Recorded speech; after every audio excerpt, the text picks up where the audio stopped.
대통령 지지자의 총에 맞아 숨지는 일도 있었습니다. 수도 워싱턴 DC에서는 미 육군 창설 250주년 기념 군사 퍼레이드가 열렸는데 공교롭게도 이날은 트럼프 대통령의 생일이었습니다. KBS 뉴스 윤진입니다. 러시아와 우크라이나 간 전쟁도 갈수록 격화되고 있습니다. 러시아는 우크라이나의 정유시설을, 우크라이나는 러시아의 드론 생산시설을 각각 타격했습니다. 보도에 정지주 기자입니다. 러시아가 우크라이나 중부 크레멘추크의 정유시설을 정밀 타격했습니다. 러시아 국방부는 현지 시각 15일 텔레그램 성명을 통해 지난밤 우크라이나 크레멘추크에 있는 정유시설에 공중과 해상 기반 장거리 무기와 무인기, 즉 드론을 이용해 대규모로 공격했다고 밝혔습니다.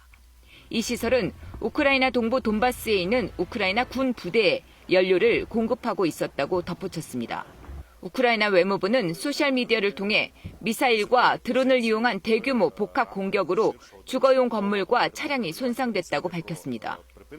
러시아 국방부는 별도 성명에서 도네츠크의 말리니우카 마을을 장악했다고도 주장했습니다. 같은 날 러시아는 드론 생산 공장이 공격을 받았습니다.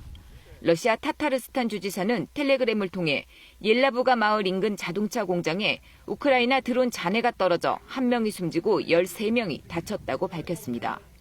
이와 관련해 우크라이나는 적의 공격용 드론 생산 능력을 저하시키기 위해 중요 군산 복합체 시설을 공격했다고 밝혔습니다. 목표물은 옐라부가에 있는 드론 생산 시설이었으며 우크라이나를 공격한 드론 제조와 시험, 발사에 사용되는 곳이라고 주장했습니다. 한편 지난 2일 튀르키예 이스탄불 협상에서 유일하게 합의한 포로와 전사자 교환도 추가로 진행돼 러시아는 우크라이나에 전사자 시신 1,200구를 인도했다고 밝혔습니다. 하지만 우크라이나는 이날 시신을 전달하지 않았습니다. KBS 뉴스 정지주입니다. 기후환경 뉴스 기후는 말한답니다. 본격적인 장마철을 앞두고 환경부가 하천과 하구 등에 버려진 쓰레기를 집중 수거합니다. 환경부는 오는 20일까지를 하천 하구 쓰레기 정화 주간으로 정하고 하천과 하구, 댐, 저수지 등에 방치된 쓰레기 수거에 나섭니다. 지난해에는 116개 지자체에서 6,700여 명이 투입돼 642톤의 쓰레기를 치웠습니다. 국토교통부의 연구개발 사업 성과인 탄소 공간 지도가 아시아개발은행 시범 사업을 통해서 우즈베키스탄에 처음으로 수출됩니다. 탄소 공간 지도란 건물, 교통 부문의 탄소 배출과 산림의 탄소 흡수 성능을 시각화한 시스템으로 탄소 중립 도시 계획에 활용됩니다. 앞으로 8개월간 우즈베키스탄 지자흐 지역을 대상으로 진행되며 이후 우즈베크 전역과 주변 국가로 확대한다는 계획입니다. 세계 자연유산으로 등재된 일본 남부의 한 섬에서 중국인 관광객들이 일본의 보호종인 소라게를 대량 포획했다가 적발됐습니다. 모두 5,200마리에 달했는데 중국에서 애완용으로 판매할 목적이었다고 합니다. 도쿄 황진우 특파원입니다. 플라스틱 상자 안에서 소라개들이 꿈틀꿈틀 기어다닙니다. 모두 5,200마리, 무게로 160kg에 달합니다. 일본 남부의 한 섬에서 중국인 관광객 3명이 허가 없이 포획한 소라개들입니다.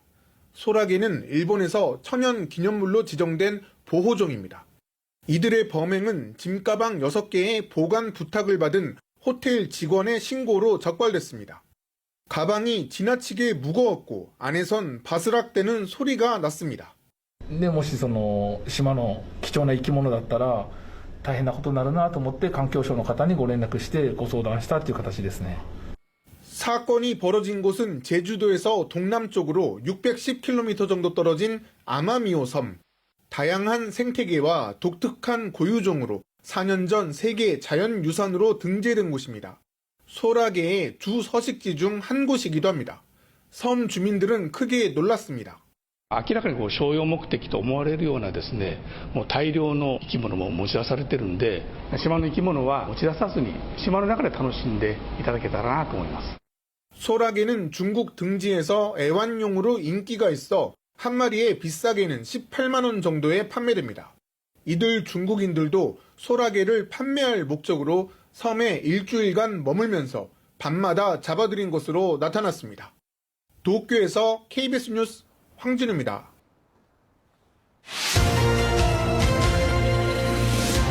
이 시각 주요 뉴스입니다. 김건희 여사 의혹을 수사하는 민중기 특별검사가 특별검사보 후보자 8명을 대통령실에 추천했습니다. 순직 해병 사건 수사를 맡은 이명현 특검도 특검부 인선이 최우선 업무로 밝히는 등 3대 특검 수사팀 구성에 속도가 붙고 있습니다. 3대 특검 임명 후 오늘 처음으로 법원 재판에 출석한 윤석열 전 대통령은 특검의 소환 요구에 응하겠냐는 취재진의 질문에 아무런 답을 하지 않았습니다. 법원은 김용현 전 국방부 장관에게 형사재판 관련자를 만나지 말라는 조건 등을 달아 보석을 결정했지만 김 전 장관 측은 항고하겠다는 뜻을 드러냈습니다. 이재명 대통령이 취임 11일 만인 오늘 주요 7개국 정상회의 참석을 위해 출국해 국제 외교 무대에 처음 서게 됩니다. 이재명 정부 5년의 청사진을 그릴 국정기획위원회도 오늘 공식 출범해 주요 국정 과제 수립과 정부 조직 개편안 마련에 들어가 있습니다. 정부가 조만간 20조 원 이상 규모의 2차 추경 경정 예산안을 확정하고 국회에 제출할 것으로 보입니다. 내수 진장용 소비 쿠폰을 전 국민에게 줄지 취약계층에게 선별 지급할지를 두고 막바지 검토에 속도를 내고 있습니다. 지금까지 주요 뉴스였습니다.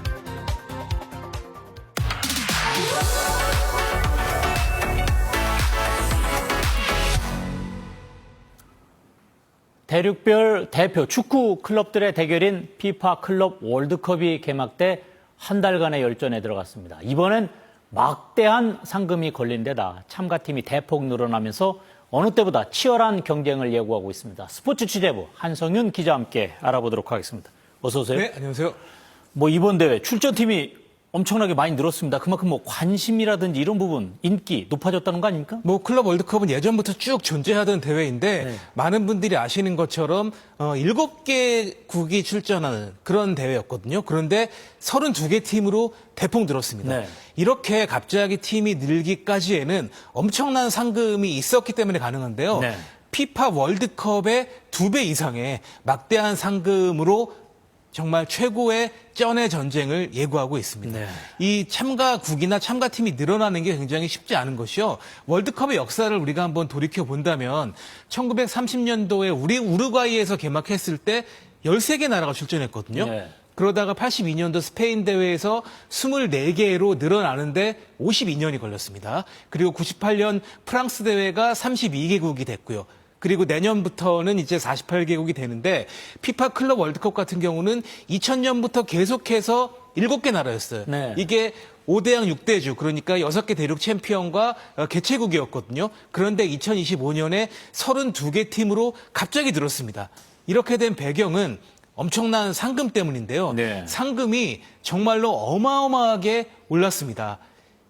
카타르 월드컵 때 총 상금이 4억 4천만 달러였는데 이번 클럽 월드컵은 10억 달러, 우리 돈으로 1조 3,600만 원이라고 하는 그야말로 천문학적인 그런 액수를 자랑하게 됐고요. 네. 일단은 1승을 거둘 때마다 상금이 200만 달러입니다. 우승팀 같은 경우에는 4천만 달러의 상금을 받기 때문에 547억 원이라고 하는 이 막대한 상금이 걸린 대회여서 우승을 위해서 모두가 정말로 최선을 다하는 그런 대회가 됐습니다. 네, 그렇군요. 지금 총 상금 따지니까 10억 달러에 우리 돈으로 1조 3,600억 원. 여기다가 1등을 하면 547억 원. 우승 상금.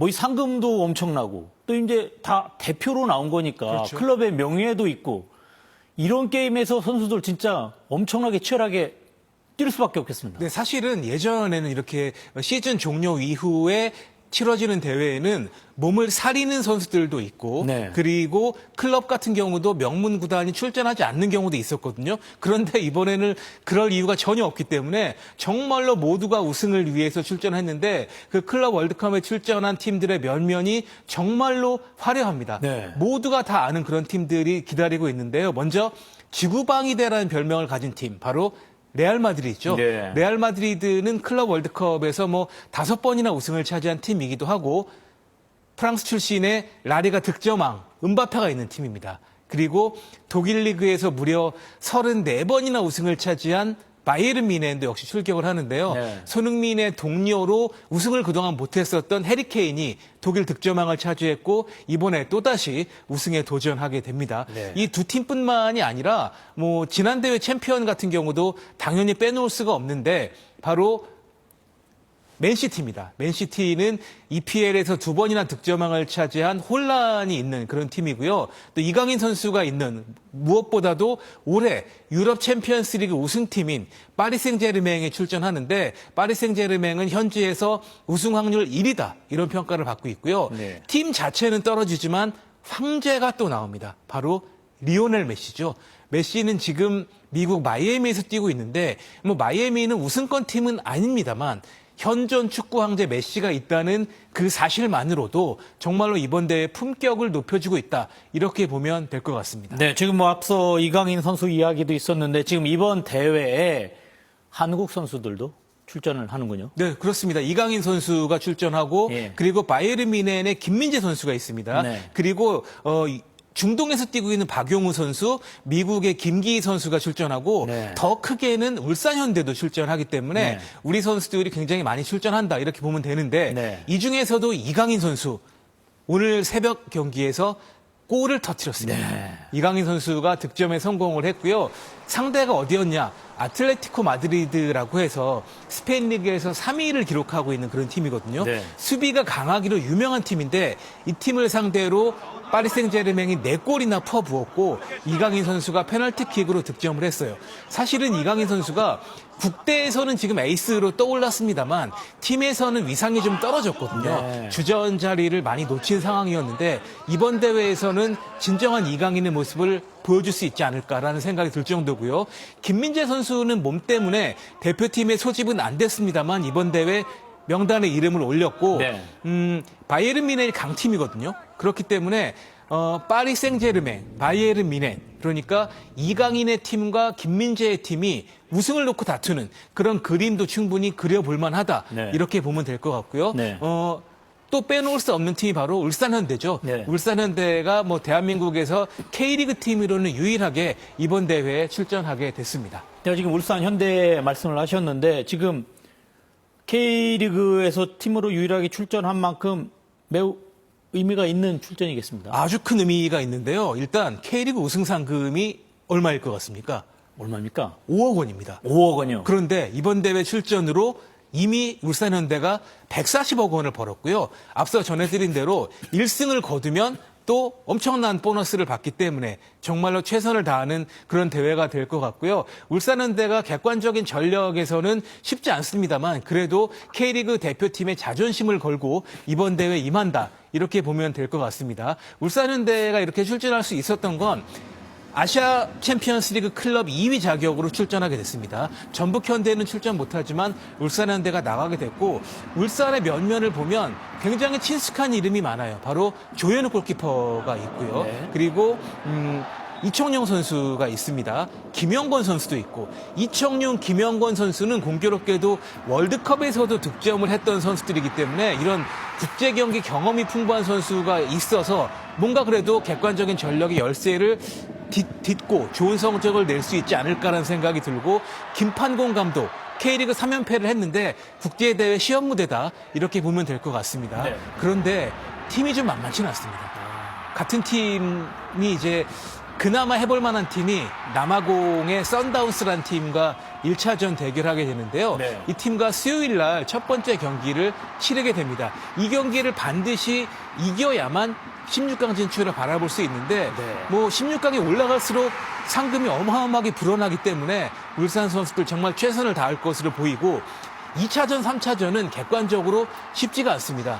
독일의 명문구단 도르트문트가 있고 브라질의 플루미넨스이기 때문에 반드시 1차전을 이기고 나서 2차전, 3차전에 최선을 다한다면 16강 진출도 이룰 수 있고 K리그에서는 상상도 할 수 없는 막대한 금액도 벌어들일 수 있기 때문에 네. 울산 현대의 모습 굉장히 궁금해지고요. 수요일 날 첫 경기를 치르게 됩니다. 네, 알겠습니다. 오늘 여기까지 듣도록 하겠습니다. 지금까지 한성윤 기자와 함께했습니다. 고맙습니다. 고맙습니다.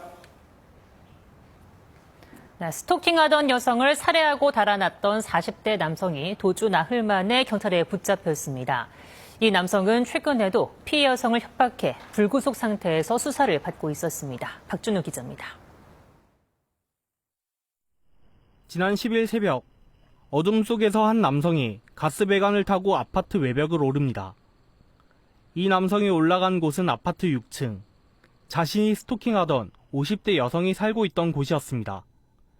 여성은 흉기에 찔려 숨진 채 발견됐습니다. 이 여성은 가해 남성의 스토킹에 따른 경찰의 안전조치 대상이었습니다. 여성을 살해한 남성은 지인 명의의 차를 이용해 세종시 야산으로 도주했습니다. 택시 등을 이용해 아버지 산소 등을 들르며 경찰 추적을 따돌렸습니다. 꼬리가 잡힌 것은 생활비 때문으로 추정됩니다. 나흘 동안 산속에서 먹고 자기를 반복하다 생활비가 떨어지자 공중전화로 지인에게 연락했습니다. 경찰은 세종시 조치원읍의 한 컨테이너 창고로 이 남성이 온다는 정보를 입수해 잠복하다 그젯밤 늦게 검거했습니다. 우연히 이렇게 저 사목 중인데 이 친구가 들어왔고, 그래서 저희 형사는 이 친구를 오토바이와 함께 이 친구를 붙잡았고 내음이 없었습니다. 붙잡힌 남성은 지난 4월에도 숨진 여성을 찾아가 협박한 혐의로 입건됐지만 법원이 구속영장을 기각하면서 최근까지 불구속 상태에서 수사를 받고 있었습니다.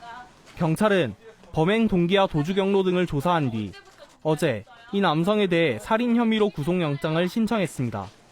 대구지방법원 서부지원은 오늘 오후 2시부터 남성을 상대로 구속 전 피의자 신문을 열고 구속영장 발부 여부를 결정할 예정입니다.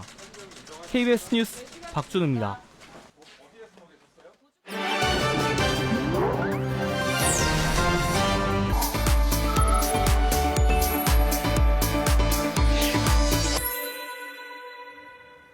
생활 뉴스입니다. 청년기 우울증이 고혈압과 간질환 등을 제치고 몇 년째 만성질환 1위를 차지하고 있습니다. 환자 수가 10년 만에 3배를 넘었습니다. 사회 중추 집단인 2030 세대 우울증 대책을 짚어봅니다. 유광석 기자입니다. 30대 온라인 에세이 작가가 쓴 글과 그림들입니다. 중학교 때 당한 학교폭력, 대학 시절 부모님의 이딴 별세 이후 우울증이 자신을 어떻게 괴롭혔는지 털어놓습니다. 살아있는 것이 고통으로만 느껴지고 이 세상에 원래 내가 없던 것처럼 나를 사라지게 만들고 싶다라는 생각을 많이 했습니다. 반짝반짝이던 제가 사라지는 기분을 느꼈고 29살인 이 여성은 20대 초반 일상생활이 힘들 정도여서 대학도 휴학해야 했습니다. 인지 왜곡이라고 하죠. 뭐랄까 그냥 A라고 그냥 객관적으로 그냥 생각하기보다는 A라는 상황이 있으면은 그걸 더 확대 해석한다던가 다국적으로 생각하고 있다던가. 2014년 11만 명이던 청년기 우울증 환자가 10년 만에 36만 명으로 225% 증가했습니다. 개인적인 원인도 있지만 청년기의 특성, 경제적, 사회문화적 환경이 복합적으로 작용합니다. 사회초년생이니까 고용 불안정에 시달리게 되고 그다음에 전세난이나 월세 급등 같은 것으로 인해서 이제 주거 불안정이 생기다 보니까 디지털 환경도 굉장히 중요한 요인이라고 보고 있는데요. 그 SNS에서 이제 타인의 좋은 모습만 보고 본인과의 어떤 격차를 확대 해석한다든지. 세계 평균 우울증 유병률을 보면 나이가 들면서 점점 증가합니다. 그런데 우리나라는 20, 30대 유병률이 70대만큼 높습니다. 우리나라 같은 경우는 청소년기부터 과도한 스트레스가 누적이 되고 보호를 할 수 있는 다양한 신체적 활동, 사회적 교류 이런 것들은 적어질 수밖에 없기 때문에 그런 면에서 청년기에서 우울증이 조금 더 늘어난다. 유년기와 성년기의 불행한 경험, 사회적 고립, 외로움은 우울증에 영향을 미치는데 특히 외로움이 우울증과 가장 강한 상관관계가 있는 걸로 나타났습니다. 외로움은 우울증의 좋은 재료가 되는 것 같아요. 음식을 만들 때 꼭 있어야만 하는 재료가 하나씩은 있잖아요. 그런 핵심 재료처럼 외로움은 사람을 우울하게 만드는데 큰 역할을 하는 것 같아요. 약물과 인지행동 치료, 대인관계 훈련 등 적극적인 치료가 필요합니다. 청년기는 치료를 하시게 되면은 굉장히 예후가 좋고 그다음에 빠른 반응성을 보이기 때문에 빠른 개입이 필요할 것으로 생각됩니다. 사회 시스템 내에서 대학 학교, 군대, 직장 같은 데서 조기에 이걸 발견할 수 있고 스트레스를 다룰 수 있게 하는 여러 가지 체계들이 보완이 되면 좋을 것 같고요. 취업과 결혼 등 인생의 기반을 다지는 청년기. 맞춤형 복지 정책도 우울증 예방에 꼭 필요합니다. KBS 뉴스 유광석입니다. 불과 10여 년 전만 해도 스마트폰이 지금 같은 역할을 하게 될 줄은 상상하기 어려웠죠. 그렇다면 AI는 우리의 미래를 어떻게 바꿔놓을까요? 인간은 지금처럼 고유한 종의 지위를 계속 유지할 수는 있는 건지 우려와 기대가 뒤섞여 있는데 곧 다가올 우리의 미래, 새로 나온 책에서 만나보시죠. 노태영 기자입니다. 2030년대 후반 AI는 개개인의 고유 정보를 바탕으로 아바타의 일종인 레플리컨트를 만들게 됩니다. 레플리컨트가 나노 기술과 접목하면 인간과 똑같은 모습과 행동을 하는 로봇으로도 진화가 가능합니다. 1990년 인간의 지능을 넘어설 인공지능을 처음 언급했던 저자는 이제 인공지능과 인류의 뇌가 긴밀히 통합돼 인간의 지능과 의식이 수백만 배 확대될 미래를 예측합니다. 동시에 그 시대가 온다면 나는 누구이며 인간의 의식이란 무엇인지, 인류라는 종의 미래는 어떻게 될지 등 철학적인 고민점도 제시합니다. 아이들은 물론 어른들도 사랑하는 장난감 레고. 레고는 1932년 덴마크의 작은 마을에서 출발해 장난감 시장의 절대 강자가 됐습니다. 하지만 비디오 게임과 스마트폰의 성장, 유튜브와 넷플릭스 등은 레고에게도 만만찮은 시련이었습니다. 이런 도전자를 뿌리치고 여전히 세계 최고라는 위치를 어떻게 지킬 수 있었는지를 생생히 보여줍니다. 오드리 헵번과 루이 14세, 엘비스 프레슬리와 코코 샤넬 등 유명 인사들의 죽음을 새로운 시각에서 다시 살펴봅니다. 특히 독살설 등 유명 인사들의 죽음을 둘러싼 풍문의 근원을 추적해 그 진실이 무엇인지도 밝혀냅니다. 모두가 관심을 갖지만 어떻게 대응해야 하는지는 막막한 인공지능 AI. 기술적 내용은 줄이고 AI가 인간의 일, 삶, 사회 구조에 미치는 영향에 초점을 맞췄습니다. 특히 AI 시대의 일자리 문제, 인간의 행복 등 우리 사회의 대응 방향에 많은 페이지를 할애했습니다. KBS 뉴스 노태영입니다.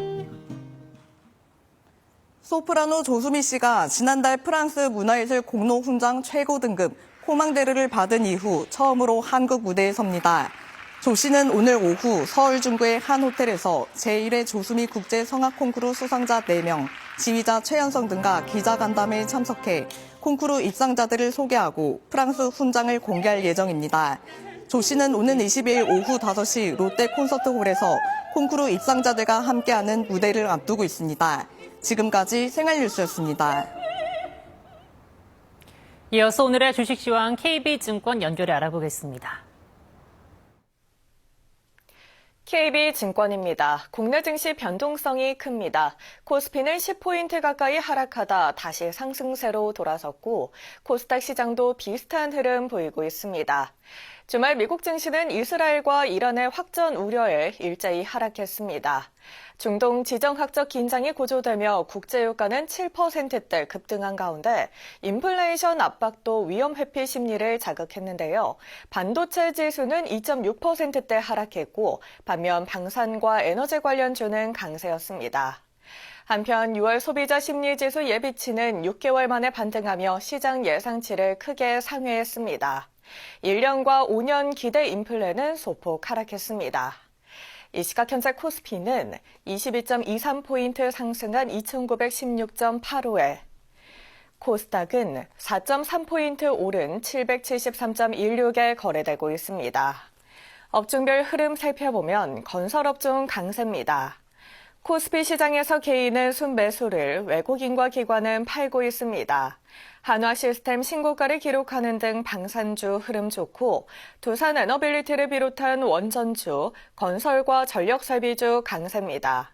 이 밖에도 SK하이닉스, 두산과 삼성 SDS, HD현대와 LGCNS 상승 중인 반면 삼성전자 4일째 약세를, LG에너지솔루션 등 2차 전지주, 한진칼, 한미약품과 시프트업 약세입니다. 코스닥 시장에서는 D&D 파마텍의 신고가와 알테오젠 상승이 눈에 띕니다. 미국 증시에서 다우지수는 42,197.79에 나스닥은 19,406.83에 마감됐습니다. 현재 아시아 시장 중국 증시와 일본 증시는 모두 상승하고 있습니다. 이 시각 현재 달러화에 대한 원화 환율은 1,364원 90전에 거래되고 있습니다. 지금까지 KB증권이었습니다. 오늘 오후까지 전국 곳곳에 비가 내리겠습니다. 지금은 주로 영남 지방과 중부 서해안에 비가 내리고 있습니다. 앞으로 부산과 경남 남해안에 10에서 40mm, 그 밖에 영남과 충북, 강원 영서에 5에서 20mm, 그 밖의 지역에 5에서 10mm의 비가 더 내리겠습니다. 어제 서울은 한낮에 33.2도까지 올라서 올해 들어 가장 더웠습니다. 오늘은 서울이 28도 등 대부분 지역 어제보다 1도에서 6도 정도 낮겠지만 습도가 높아서 후텁지근하겠습니다. 오후에는 하늘에 가끔 구름 많겠고 서해안과 제주 산지에서는 바람이 강하게 불겠습니다. 낮 기온은 대전이 28도, 전주와 대구 30도가 예상되고 수도권과 남부지방은 체감온도가 31도 이상으로 오르는 곳이 있겠습니다. 바다의 물결은 제주 남쪽 먼바다에서 최고 4m로 높게 일겠습니다. 대부분 해상에는 바다 안개가 짙게 끼겠습니다. 내일은 내륙 지역에 소나기 오는 곳이 있겠고 목요일 밤 중부지방을 시작으로 금요일과 토요일에는 다시 전국에 비가 내리겠습니다. 지금까지 날씨 전해드렸습니다. 뉴스를 마칩니다. 시청해주신 여러분 고맙습니다.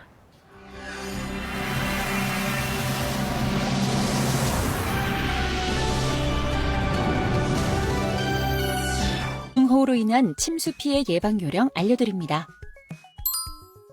집중호우 예보 시 가급적 외출을 피하고 TV,